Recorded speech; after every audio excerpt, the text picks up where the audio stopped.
Welcome, everyone, to our first Club Argaux community tasting. I am smiling from ear to ear because I am just so happy to be here with you guys. And also just want to say welcome to the club. Like, we are incredibly excited that club is back. It is launched, and we can kind of create this community feel again. So this is going to be really fun. And honestly, that was my idea behind these tastings that we're going to do every quarter. So I can kind of dive into that right now. So think of this almost similar to a book club style, okay, where we gather every quarter specifically to explore and taste and just learn about our current club shipment wines. I really wanted to create more of this intimate community feel with delicious wines, of course, and good conversation. So especially for those who are not local, these are kind of for you because all of the community tastings are recorded. So that way all members can listen no matter where you are. Again, you can listen and watch on your own time. So with each Club Argaux Plus or Tier 2 specifically, we have quarterly shipment wines, as most of you guys know that are on here. And with each shipment, you're getting 6 wines with a seasonal focus. Now, these tastings or videos will just be for you to help dive further into each of those wines that were exclusively selected for you, our Club Argaux members. So that being said, give a little bit of introduction on myself if you guys haven't met me yet, but I am Alyssa. I'm your membership director and sommelier. I am also literally your new best friend in wine, okay, as I am here for you and likely the person that you communicate with if you've texted and or called me and or email. That's likely me on the other end, and I am here for anything that you guys need. So again, just very excited to share with you our current quarter wines we are calling our summer shipment. If you've tried some of these wines already, that's amazing. You probably already know why I'm very excited to taste them with you. And if you haven't yet, then all good. That's what we're here for today, is to help get you acclimated. So first up, I should say, was we're going to have 6 wines, you guys, to talk about. We're going to start with our whites. Okay, and the first one that I really want to start with is right here. I'm going to grab it. It's our 2021 Milonis Winery, Attica Acertico. I know. Try saying that one 5 times fast. Really cool wine here, though, you guys. Acertico is actually the grape, and this is a Grecian wine. So I want to talk a little bit about both the grape and the region, and then I'm going to give you some backstory on the producer, some tasting notes, and of course also some food pairings as well, because we have to talk about food anytime we talk about wine. So a little bit about this region. Okay, you'll probably see again on the bottle that it says Attica. Now, for most of you who don't know, Attica is actually, it's kind of a district of great historical significance in central Greece, which I'm going to dive into.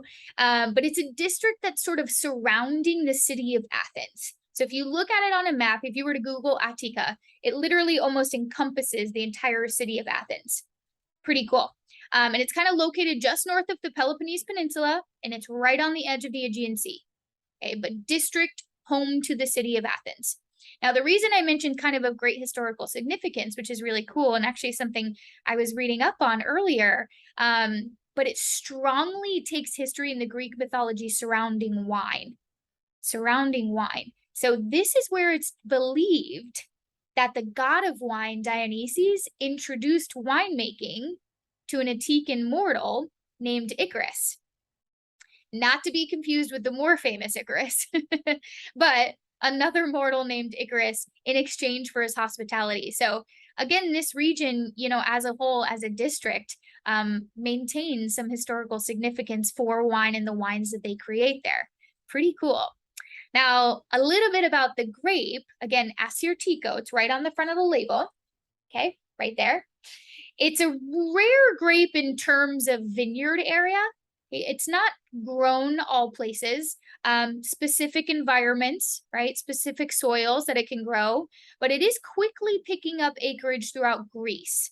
So common to Greece in particular. And it's noted for its texture and acidity and minerality. But this is going to be a bone dry, light bodied white wine. noted for its texture, acid, and minerality. And I promise we're going to dive into some of those tasting notes in just a second. So just to touch on the background of this guy, it comes from two brothers that now oversee a third generation kind of self-described micro winery. So it's a boutique domain, a boutique winery of only about 12 hectares. That's in acreage term, about 30 acres. Okay, that's quite small for a lot of wineries. And it's situated, again, right in Attica, Caratia specifically, but we're focusing on Attica. So the brothers have a long-term history of chemistry and enology and deep knowledge of the land. And it certainly comes from being raised there and nurtured with the soil and the vines that they really grew up on. So, as for the grape and the wines that they want to create, they really want to preserve where this Assortico came from, okay, and promote and give off feelings of the land and the soil and the nature of where they grew up. So again, two brothers who are now currently overseeing this third generation winery. The philosophy, which we kind of talk about, is showcasing their land, their terroir, their soil, and also again with, to create high quality wines with the authenticity of the taste in accordance with the land that nourishes it. Okay, so it's all very influenced on where this comes from, and that's pretty cool because that's something that we take pride in, you guys. Most of you have been here with us for quite some time at Argaux, and something of strong importance, is not only these small producers, but some sort of responsible farming, right? We always take a focus on sustainability. Yeah. And then generally all of our small producers are still family owned. So these brothers are just really honing in on our motto of grape to glass and with that minimal intervention in between and really showcasing their land. Pretty cool. Now, Assortico, you guys, kind of some good facts here to take away. I said it was a bone dry, light bodied white. So if you like things like Albarino or Gruner Veltliner, Assortico is a good one for you to try. This is an incredible summer white wine. It is super light, it is bright, it is clean, and it's honestly kind of so refreshing that it makes you crave either more of it or something to eat with it that would be equally as refreshing. And honestly, when you taste this, you guys too, so we'll kind of dive into that. It really does remind you of this Mediterranean, this kind of sea influenced. So things that I particularly want you to, focus on here or even look for, see if you're getting some of these same tasting notes that I am, but, on the nose or on the palate, a lot of citrus. So lime, white grapefruit, you could do lemon, green apple, very tart, right? Very tart, very dry, very bright. A little bit of white floral in there, maybe some pear, kind of some orchard fruits. And then the other thing particular to Assortico that's kind of fun is this very distinct flinty or steely, stony minerality. So this grape variety is known to be quite mineral driven and maybe even some saline. Again, we are right near the sea, right? We're going to see some Mediterranean influence. So a little bit of that kind of ocean spray, that saline quality, this very flinty, steely minerality. It's gonna cut and again just make that super refreshing. Okay, so give it a go. I'm gonna sip it with you real quick.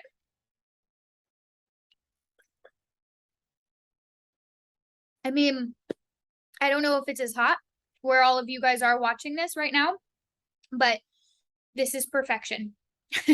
This is exactly what I want to be drinking in a heat wave. So much of that fresh squeezed lime juice, that white grapefruit, that green apple, little bit of almost underripe green pear in here, these beautiful white floral, some herbs. And again, this kind of ocean saltiness, pretty cool. And that sort of flinty, very steely, mineral driven quality. So bone dry, light, beautiful bodied, super refreshing white wine. I would pair this with probably, you could go Asian foods. Okay, pizza, pasta, fries would be great because of that high acidity. Cut some of that fat. Any vegetarian dish. And really, you guys, Assortico is going to be perfect for shellfish. And of course, any of Greece's classic, Mediterranean cuisine. So like tomato feta salad, okay, couscous, any sort of the above. Seafood would be a no-brainer here. Okay, so you'll find this wine. It's going to be extremely versatile with a wide range of cuisines. Give it a go. But the other thing that I want to touch on too, you'll notice on the bottle, is the low alcohol percentage. That is perfect for keeping things light and easy all summer. Okay, all summer long. Assortico, really cool grape. Again, if you are used to drinking something like even Sauvignon Blanc, we could throw that in. Albarino, Gruner Veltliner. This is going to be your new summer white wine best friend. So I hope you enjoy. Now, got to talk about some Savoie. So next in there, our other white, I'm just grabbing the label for you, is this guy right here. Okay, our Domaine Guillaume Pin, Apremont, Pro du Plat, Savoie. And I am going to break down that label for you.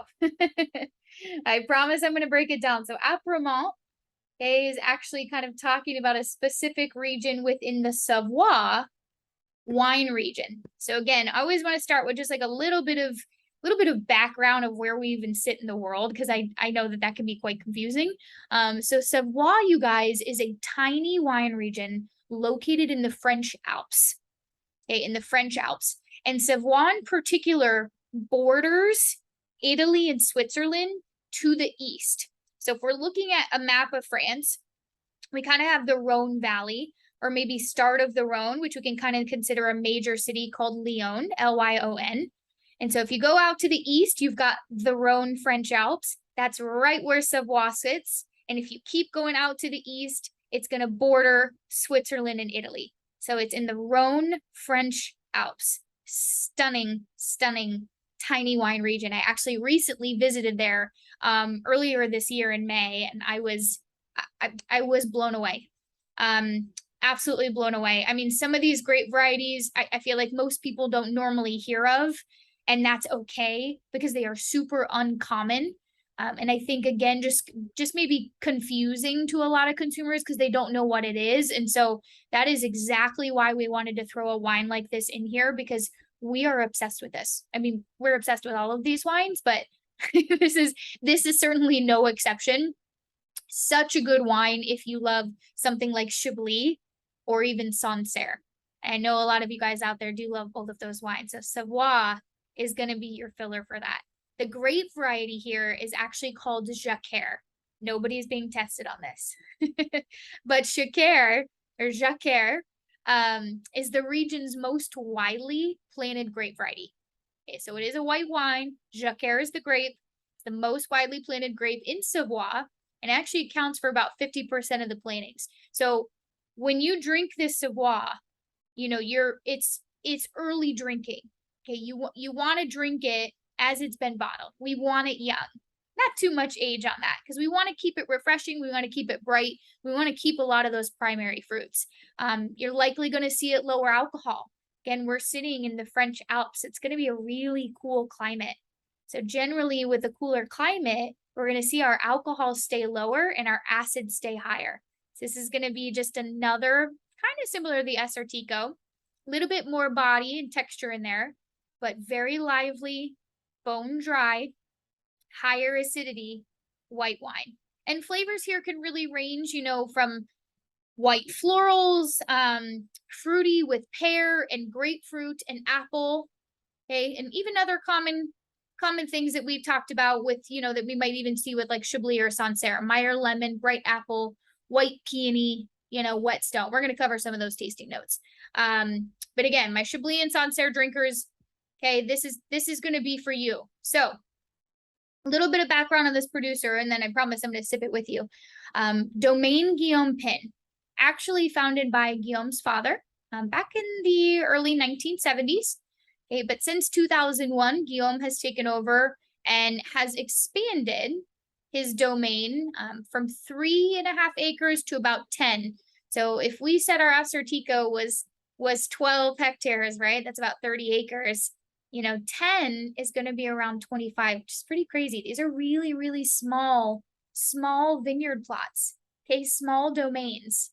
and he exclusively farms this grape only. So exclusive to Jacquer, this white grape, which again is native to the Savoie wine region in the French Alps.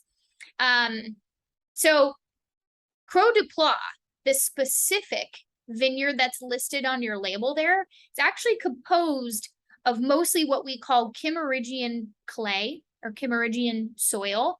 And the reason I said my Chablis and Sancerre drinkers would like this is because that's actually similar soil to both of those regions.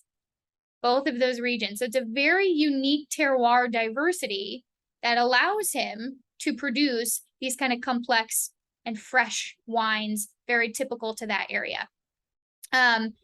So think zesty, think fresh, think very similar to kind of Chablis and Sancerre, where we've got a little bit of texture coming into play, but it's also mineral driven.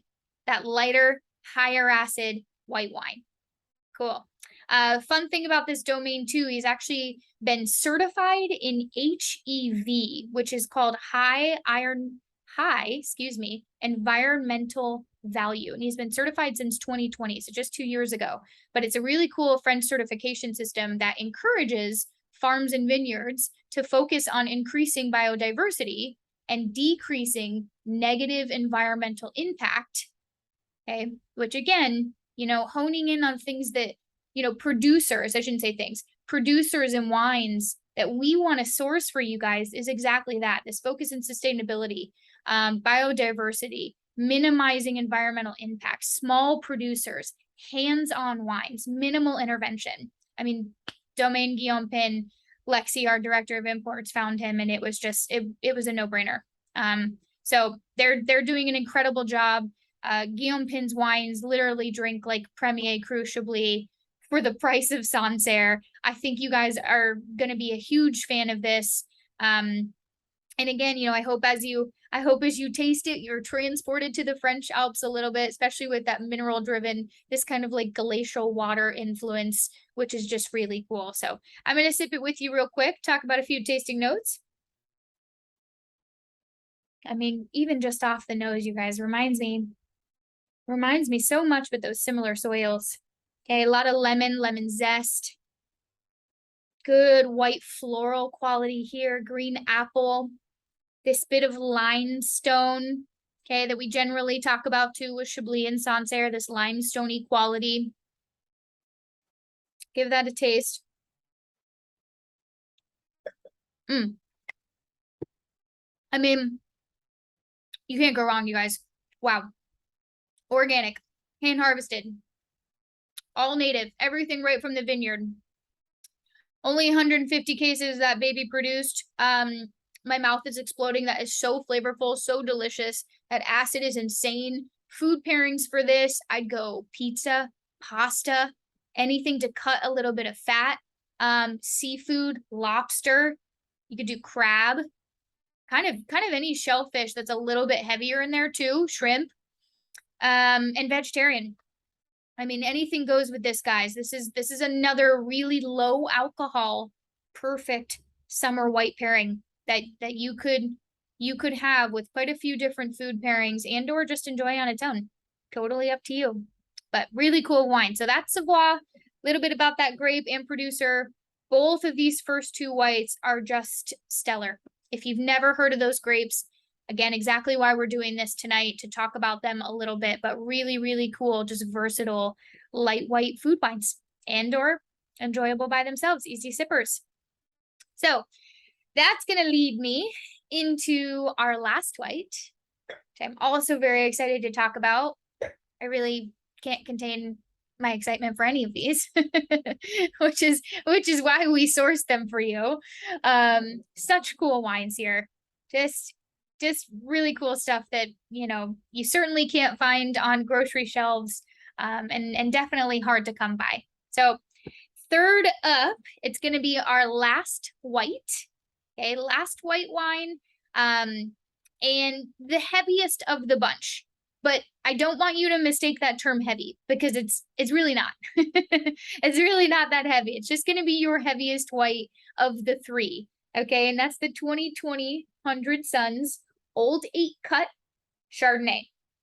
Now, a little bit little bit easier with a label from the United States.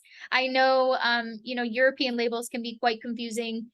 That's what I'm here for. Ask me questions, especially even after this. If you still have questions on those labels, I'm happy to help break it down because, generally they don't list the grape variety like we see in the New World, which is anywhere outside of Europe. Anywhere outside of Europe. So we've got the grape variety here. We've got our region very clear. And 100 Sons is actually the name or the custom project of the producer and winemaker, which I'm going to talk about. So this Chardonnay actually stems from the Willamette Valley, which is in Oregon. Now, the Willamette Valley is its own AVA, or basically designated viticultural district. Okay, it's called American Viticulture Area. It's just a designated region. And it lies to the west of the Cascade Mountains, and it's south of Portland in Oregon. And it stretches really all the way into southern Oregon, which is pretty cool. It's kind of a long valley, and it has the largest concentration of wineries and vineyards. So the cool thing about the Willamette, which I love to talk about, one is it literally sits at the same latitude as Burgundy, France. So they actually experience kind of a similar climate, which is why oftentimes you will see the same grape varieties grown there. So within the Willamette too, we specifically get cool breezes from the Pacific Ocean and these dry, long, sunny days and cool nights.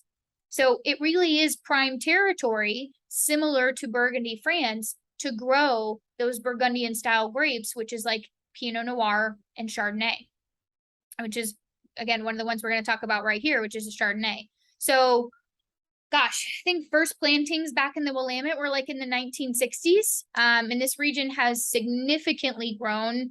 I think it's, seeing some top quality, world renowned wines, and especially gaining more, significance for that and more of a reputation for those, especially from smaller wineries as of late, which is really cool to see that happen for the Willamette because, some of these wines are just exquisite, you guys. So just briefly to talk about Chardonnay too, I'm sure, most of you love it. Maybe some of you hate it. That's okay. It's one of the most popular grapes in the world for growing and consuming. But I think the tricky thing about Chardonnay that can, commonly be a misconception is that it is versatile. It is very versatile and it can be made in a wide range of styles depending on where it's grown and how it's made. So, these styles can be sparkling. Chardonnay can be unoaked and fermented in stainless steel to, maintain primary fruit, or it can be aged in oak, right, to get more rich and creamy. It can go through other certain winemaking practices to make it buttery. So it's an incredibly versatile grape, and it can flourish in a lot of environments. So it's really cool to see what Chardonnay can do around the world.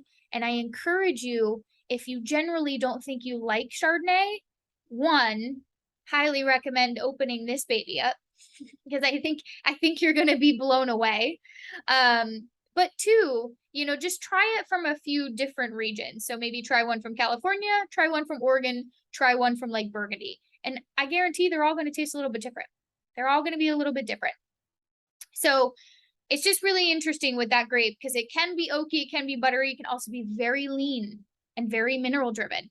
And this one's a little bit more like that. So let's talk about the 100 Sons one specifically, because Chardonnay, it truly is everybody's best friend. 100 Sons, you guys, it's a passion project that was started by a husband and wife team, Grant Coulter and his wife, Renee Saint-Amour. You may have heard of Grant before, actually, from our selection of Flaneur wines, where Grant is the head winemaker.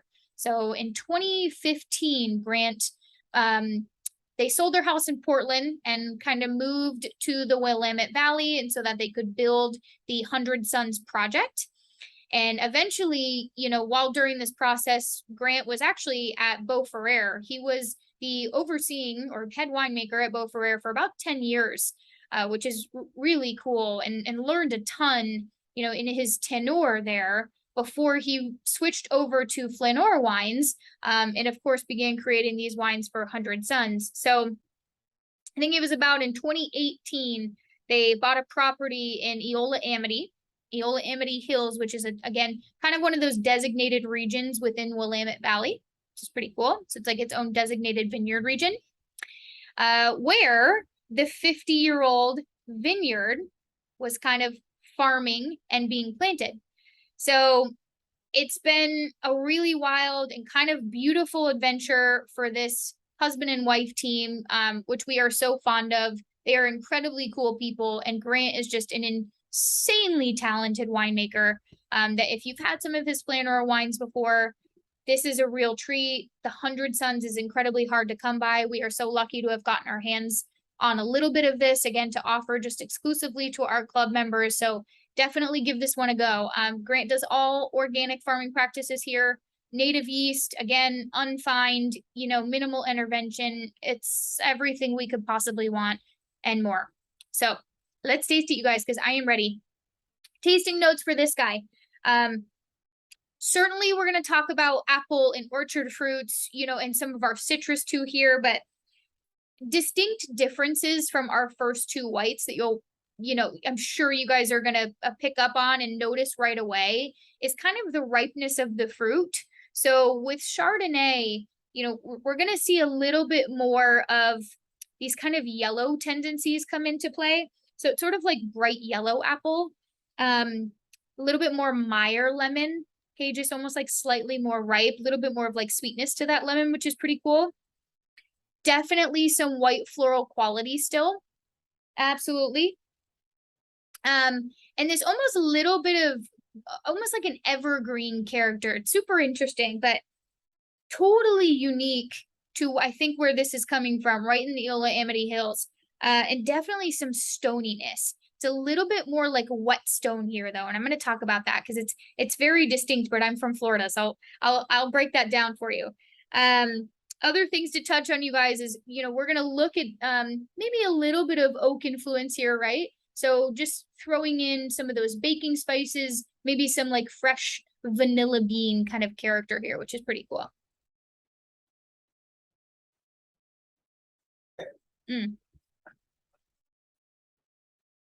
Oh yeah.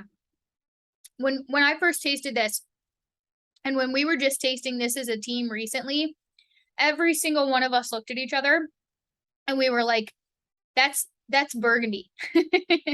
that is Willamette Valley Chardonnay that tastes like Burgundy. Which is unbelievable. It's just what Grant is doing with that, to still maintain the quality of Chardonnay and this good fruit, but this mineral and this kind of stoniness coming through. It's beautiful. It's got gorgeous texture, excellent acidity, kind of more medium plus, not quite as bright and searing as maybe like our first two whites, but this is there. This is definitely there, you guys. And again, just bringing in a little bit more body here. So when we talk about food pairings, you could go like salmon. Salmon would be killer. A fish that's maybe a little bit more meaty. Okay, seafood of most kinds, but I'd probably stick with any of those shellfish that you might put butter on. So like crab, lobster, shrimp. We kind of named some of those with the Savoie too. Turkey. We could dive into some lighter poultry here. Turkey could be good. You could do pork. Any kind of like cream soups or pasta and pasta salads, especially with like a creamy sauce. Veal. I mean, gosh, we could go on for days. Incredibly versatile here, you guys. Incredibly versatile. This is going to be your white wine to kind of eat with like a lighter meat. This is a really good transition wine into lighter meat, which is really nice. And maintaining that lower alcohol volume again. Don't have to don't have to go too high there. Keeping that acid, keeping that lower alcohol, which just makes this wine super friendly and easy to sip. It's delicious. Certainly your new best friend. So again, a little bit on Chardonnay, a little bit on this producer, a little bit on the region. I think we've covered all terms. Another little fun fact about this wine, though, that the old 8 cut that you see on the label comes from a diamond cut dating back to the 1400s, using simple tools and few cuts to enhance the natural brilliance of the stone without disguising its true nature. So it's really an ode to what Grant wanted to create with this Chardonnay. Simple tools, few interventions, letting the grape do its thing and showcasing its natural brilliance of the grape variety itself without disguising what Chardonnay can taste like, which is really cool. And by disguising, again, we talked about that with some of the winemaking styles of what we can do with Chardonnay. This is a very pure example. A lot of good fruit, still mineral driven, with a little bit of oak influence, but it's not overly done. Incredible job by Grant Coulter. So with that, my friends, let's head in to our red wines and keep going here. We've got 3 reds to talk about real quick. I hope you guys are enjoying these so far. Again, we're kind of giving a very quick, very fast overview to your Club Argaux shipment wines, but I also don't want to bore everybody for too long here with everything that we're talking about. So enjoy as you will. Now, diving into our first wines, I was grabbing my bottle there. Excellent. We've got our 2018 Vincent Girardin Bourgogne Rouge Cuvée Saint Vincent. We already mentioned this. Labels from Europe are very confusing. We're going to break this down. So the grape here is actually Pinot Noir. Okay, 100% Pinot Noir. That's that Bourgogne Rouge. Generally speaking, when we look at Burgundy, we're going to look at the red grape being Pinot Noir and the white grape being Chardonnay. There are a few other grapes allowed in the region, but particularly anytime you see Bourgogne Rouge, it's likely going to be Pinot Noir. Anytime you see Bourgogne Blanc, it's likely going to be Chardonnay. So keeping that in mind. The producer here is Vincent Girardin, I'm going to talk about. And then the Cuvée Saint Vincent is just the style of this wine specifically that he created. So just to touch on Pinot Noir a little bit, you guys, I know a lot of our club members are fans of Pinot Noir, which is amazing. So am I. I'm a fan of all of these wines. But Pinot Noir is pretty interesting to talk about. I like to call it a winemaker's best friend and a curse all at the same time. Okay? It's elusive. It is delicate. It is a light-skinned that, again, can be a wine grower's dream, but it can also be difficult to achieve. It's a very stubborn, yet kind of flirtatious grape. And I know that sounds interesting, but it really is. Pinot Noir can be incredible, but it has to be this sort of beautiful dance and partnership between the grape and the winemaker. And because it is so finicky and so stubborn, it really likes a particular climate. So places like Oregon, right, which you already mentioned, Burgundy, of course, where it stems from, okay? Other places around the world, those are, California we can do. Sonoma Coast is certainly up there. Those are some of the top places that you will certainly see this come from. So Pinot Noir, that's a little bit on the grape itself. Now the resulting with Pinot Noir is going to be a fairly light to medium bodied red wine. Again, depending on where it comes from. Maybe somewhere like California might be more medium bodied. Okay. Maybe even fuller, maybe more riper fruit. So again, it's all going to depend on the climate and the region, but can be incredibly spectacular wine, some of the best in the world, and known for its sort of like red fruit and spicy characteristics, also for being a really good food pairing partner. So where this one is coming from, which is Burgundy. Now, Pinot Noir stems from Burgundy. That is its home site. That's where this grape originated. And then, of course, was taken all over the world and now grows everywhere. We talked about a few. You could also look at South America. We could look over in Australia, New Zealand, you guys, you name it. Pinot Noir is loved by many. But Burgundy is particular a historical region. It's in East Central France. So Burgundy covers a wide area with ranging climates within. So on this label here, because we could spend hours talking about Burgundy in itself, but when we look at this label in particular, how it says Bourgogne, we're talking about an overarching region. Talking about an overarching region that, again, might have some ranging climates within. So we pulled Pinot Noir from a few different sites within the Bourgogne wine region, okay, over-encompassing. So again, Burgundy, it's home to Pinot Noir and Chardonnay and a few other grapes. But, particularly in Burgundy, they are second to none around the world. These Burgundy winemakers were the pioneers for premium Chardonnay and Pinot Noir production. It certainly provide the benchmark of excellence in viticulture and winemaking for these specific varieties. And vineyard location, within Burgundy can be extremely important. Those of you who are Burgundy fans, you will notice, that they determine their hierarchy system based on location, their hierarchy and quality level system based on location, and appellation sites within. And so some of the highest quality vineyards, will generally have specific facing exposures and provide the most access to sunlight and et cetera, et cetera.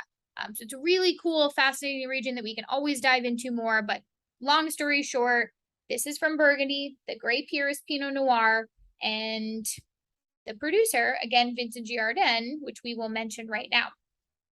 Now, Girardin is part of a new generation of Burgundy winemakers, a little bit younger, but he makes pure fruit-forward wines, okay, and that are meant to age. So he didn't, kind of in his own words, he didn't want his wines to taste super old and musty. A lot of Burgundies are meant to age 20 to 30 years that are really can be out of date unless you're a collector and like to do that, and that's totally okay. But we're in a new millennium. And that's exactly, how Vincent kind of looks at his wines and what he wants to achieve. He wants approachable, drinkable Burgundies that, yes, can certainly age, but are also delicious to drink now, pure, fruit forward. Okay, good to have at this moment. So in regards to this, and I'm going to talk about some tasting notes and food pairings with you. Backtracking just slightly, a little bit about the Vincent Girardin, which we just talked about. New generation winemaker, really cool. These kind of wines that are made for singing right at this moment. This one is no exception. So this wine in particular feels like silk. It tastes like vibrant red fruit and rosebuds, and the texture is going to come into play, and it's just going to pick you up and sweep you off your feet. I would suggest, even though Burgundies are meant to age, and you could certainly age this wine for probably about 5 to 10 years. We're talking about a 2018. So we're already getting about 5 years of age in there. You could certainly lay this down a little bit longer, definitely. But I'd say within the 5 to 10 year range. And don't be scared to open it up now. That is what he is trying to achieve. He wants this new wave of approachable red Burgundy. So if you're opening this with me on this tasting, if you're going to open it at a future date, I would suggest us letting the wine breathe for about 30 minutes and then enjoy. But silky, textural, vibrant red fruit, pick you up, sweep you off your feet. That's literally the best way to put it. This wine is going to put you in a good mood. Now, Vincent Girardin, no exception to the rule, organic biodynamic farming practices, all hand harvested, all native here, you guys, no fining. He just does an incredibly brilliant job. We are big fans of him here at Argaux. Comes from a family of wine growers based in the Santenay region. And I think it was at the age of 19, he decided to strike out on his own. So he's just doing some really cool things, focusing on that small production, focusing on our sustainability aspect, and really bringing in that new wave of approachable red Burgundy, which is super cool to see. So give this a taste. Things to kind of look for, again, with tasting notes here.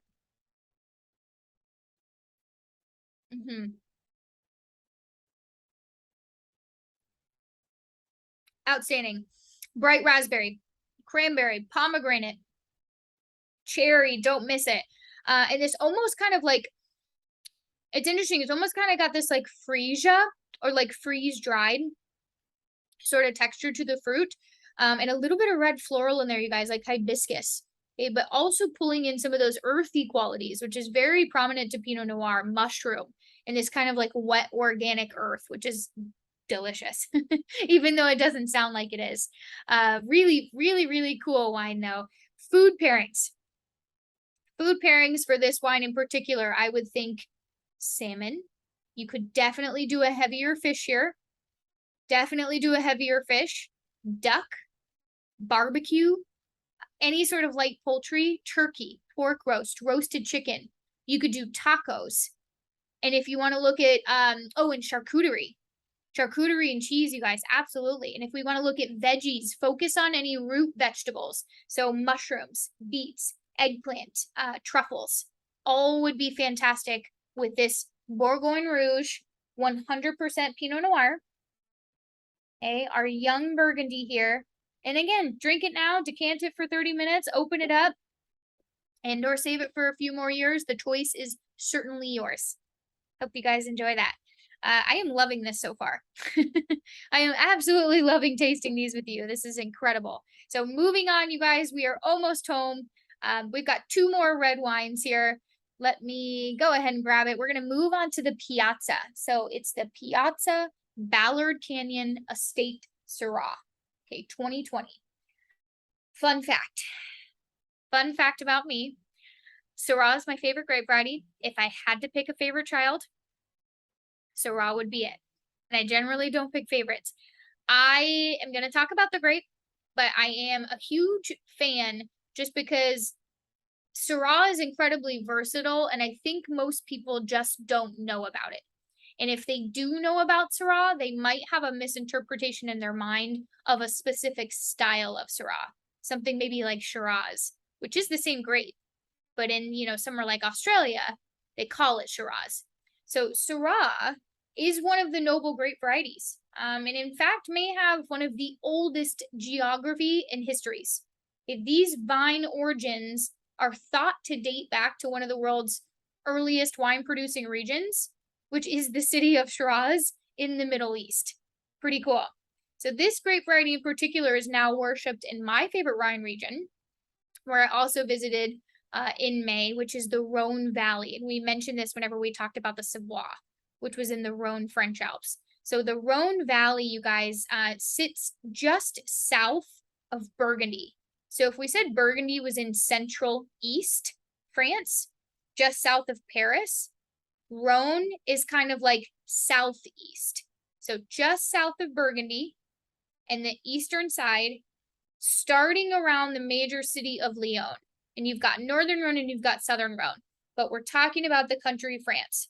Now, Syrah is fascinating. It can be dark and dense and powerful, and almost as distinct as something like Cabernet Sauvignon. It can also be more medium and delicate and beautiful, right? And pulling in more floral and herbs or like exotic spices. So, I already mentioned this, but Syrah is just fascinating to me. Depending on where it comes from, you can showcase these kind of like 2 different examples of a grape. And I think winemakers, particularly, in the newer world regions, somewhere like California, which is where this stems, are experimenting with Syrah a lot, which I'm going to dive into specifically with the Piazza here. So the Piazza wine comes from the Central Coast. And when we speak of the Central Coast, we really are talking about a lot of different places, from Santa Cruz and Paso Robles and Monterey, but focusing right now on Santa Barbara County.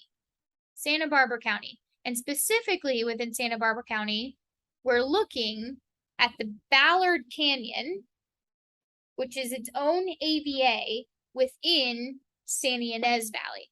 So just honing in on Santa Barbara, you guys. Again, we don't really have to remember some of these terms, but explaining, where these wines come from. Ballard Canyon is within Santa Ynez, which is within Santa Barbara County wine region.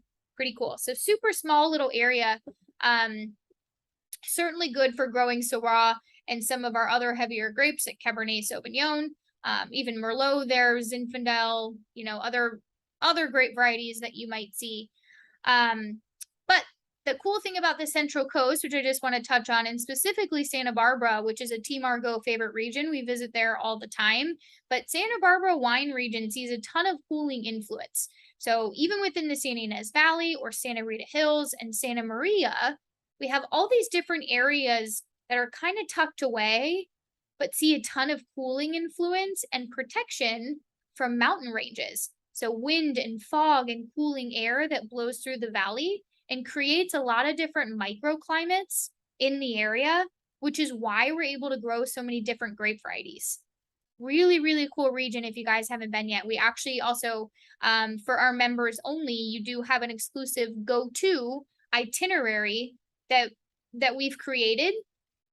We're releasing those every quarter with different cities, and we had 4 released with your summer shipment. Santa Ynez, Santa Barbara is one of them. So check it out if you haven't yet. But that's a really cool itinerary if you're ever planning a trip there. So a little bit on Piazza and kind of the winemaker here. So Piazza Family Wines is done by Ron and Nancy. They're also a husband and wife team. They created Piazza Family Wines in 2018, also with the intention to showcase the unique qualities of the terroir, the place, kind of nourish the land, which is what we love. That's what we look for. So each wine is, handcrafted to represent their soils, their climate, and their variety for their grape vintages. So their winemaker is actually a woman winemaker. Big fan of her. I just sat down with her a few months ago to do a little video on this wine too, which you guys will also be receiving. But her name is Gretchen Volker. And Gretchen likes to focus on minimal intervention. She really wants the grapes to speak for themselves. She listens to the harvest. She picks at optimal times. She's looking for balance and complexity.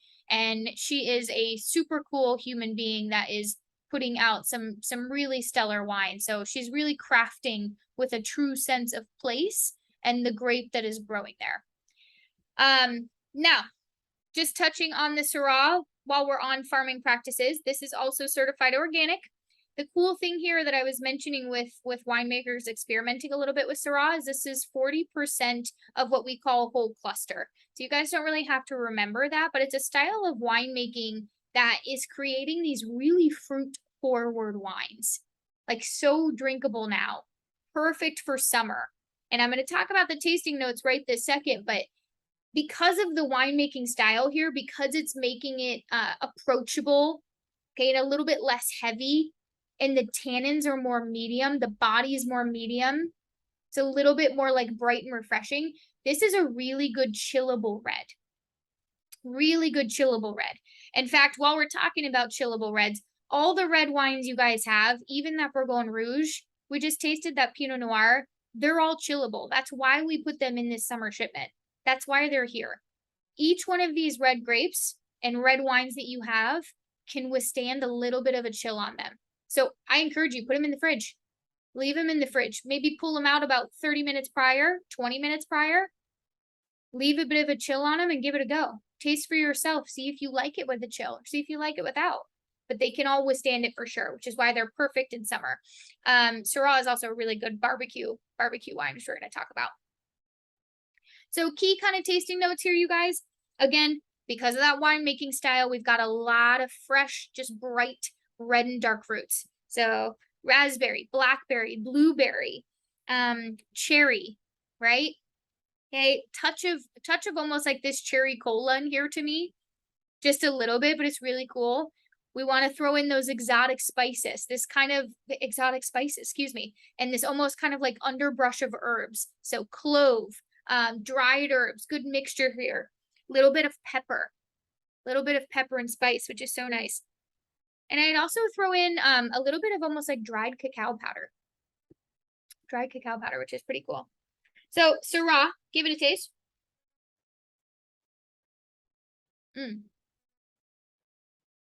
Yeah, that's outstanding. Food pairings. Barbecue, I mentioned it, but taste that, you guys. You get this sort of like smokiness. You get that kind of mixture of herbs. You get this almost like sweet, juicy fruit. Just means that it's right. But that's why this is such a good barbecue pairing here. You could also do Mexican food. You could do burgers. That's one of my favorite pairings is burgers and Syrah. Any kind of darker meats. Again, bringing out those exotic spices in any dish that might bring out the fruit notes of Syrah. So you could do lamb shawarma, gyro, Asian 5-spice pork. You could do Indian food, would be really cool. So experiment with this Syrah. That is incredibly fun. One of my favorite grapes. Such a unique style that Gretchen is doing with this. Again, with that kind of whole cluster, this very fruit, this very fruit forward, this very approachable, just sort of easy drinking, chillable red. Really fun. So hope you guys enjoy that one. Last but certainly not least, I want to cover our Italian red that we've got in here. Grabbing it right now. Our 2020. This is the Cos Nero di Lupo Ter Sicilian, which I probably said all of that wrong. I cannot speak Italian. But long story short, this is an Italian red, you guys. All that you need to know, the grape variety here is called Nero d'Avola. Nero d'Avola is one of Sicily's most important red grape varieties. It's often linked to Cabernet Sauvignon, kind of due to its general full-bodied style or nature and flavors of black cherry and tobacco. But we kind of like to say this is a really good in-between for people who like Pinot Noir and Syrah, like similar to the Syrah that you just had. So think Pinot Noir, think Syrah. They came together and created Nero d'Avola in this example, bringing us a bright, a fresh, kind of a kick of spice sort of wine that's really good with a lot of the food pairings that we've already talked about. Again, focusing on our summer season, grilled seafood, poultry, right? Bold flavors. Okay, great wine to rack with those rich meaty meats. Beef, right? Burgers, things that we just talked about with our Syrah as well. So explore. Okay, explore here. You could also do barbecue, pork, Mexican food, right? Gyros, five spice, anything of the sort. This is another really fun, just versatile red wine that we can explore. So quick background too on the region. Sicily, you guys, where this comes from, because I did mention Italy. Sicily, really fun. Sicily, you guys, I want to just quickly mention, has come a long way since its humble beginnings. So it's the island is kind of praised for these delicious sort of earth-driven wines created from the area's very unique terroir, which is volcanic influenced. So Sicily is known for volcanic-driven wines. Volcanic-driven wines specifically. It is Italy's most southerly wine region. It is also the largest island in the Mediterranean Sea. So Italy's most southerly wine region, the largest island in the Mediterranean Sea. Now, because Sicily experiences ample sunshine, and it's also got rainfall, and it's also got cooling influence being an island, and it's got this really cool volcanic soil, it is ideal for grape growing. Ideal. We will often find Nero d'Avola. We've got other grape varieties you've probably heard of. I'm not even going to bother diving into, but Mount Etna's there. You've probably heard of Etna Rosso. Okay, Nerello Mascalese, some of these other really cool grape varieties that we're seeing come off the island. But the indigenous grapes of Nero d'Avola specifically, and some of their other white wines, you'll likely see often, which is really fun. So again, kind of diving back into the style that we're going to find from Sicily, but it's this bright, acidic, earth-driven, and undeniable volcanic influence, which is really cool. Now, just to touch on the producer, because I know that's a little hard to sort of see from the label, but if you guys just dive in a little bit. Oh, and actually this one actually does list the grape variety, which is really cool. The producer here is actually a pioneering winemaker named Paris Sigalas. Paris Sigalas. Now, if you are a fan of Sicilian wines, Sigalas is arguably one of the most notable winemakers coming from Sicily, period. The Sigala estate is located on the north part of the island of Sicily, and still very small, okay? Cultivated sustainably. We love that. Focusing on their native varieties, really cool. But very, very, very well-known, notable producer from Italy specifically. So if you're ever buying Sicilian wine and you see Sigalas, this is something to certainly purchase. Again, though, you guys, these are incredibly small case production. So likely not to find on a grocery shelf anywhere, which is why we're always so lucky to get our hands on these wines. But just a really cool bottle to kind of dive into. All of these wines too, because I know I'm doing a very brief overview of every single wine that we're tasting, but you guys will find QR codes on them. So if you just scan your QR code after you've listened to this tasting, you can dive a little bit more into the producer. And if you want to learn more about the grape or the region or explore the tasting notes again, you certainly can. So Paris Sigalas, producer, Nero de Avila, the grape. The region is from Sicily and Italy. A very cool, earth-driven, bright, ripe red fruit, sort of focused wine that is outstanding and versatile food pairing, perfect for summer. Put a red chill on all of these, you guys. I hope that you enjoy. I know that we covered a lot of information here. So reminders, you have QR codes on all your bottles. We just broke that down. Every bottle is listed exclusively for you under your membership platform. Okay, dive into those again. Utilize me. I am here for you. We went through this quickly. We can always taste again. Reach out to me if you want more food pairings and specific recipes. You also have some member only content, okay, when beneath and tied within your membership. So make sure to look for that because you've got some member only recipes in there that we've broken down for you that you can explore and taste with some of these wines. But have some fun. Okay, these wines were meant to be fun from summer. Put a chill on them. Don't do whatever you want, but certainly taste, and please let me know what you think. And the last thing that I want to mention, because again, thank you for joining. But last thing to mention is you guys do have a texting service with me. So if you want to email me, please do, but I encourage you to reach out also via your SMS text. You have an exclusive line for club members. If you haven't signed up yet, check your newsletter. I list information in there for you, but you can always text join to that number and it will put you right in so that you can communicate with me directly. Again, thank you guys. I appreciate it. You've got 6 incredible wines for summer. Have fun with those. And I hope to see you all again soon. We will do this next time during our fall quarterly shipment, which is going to be really exciting. Bye.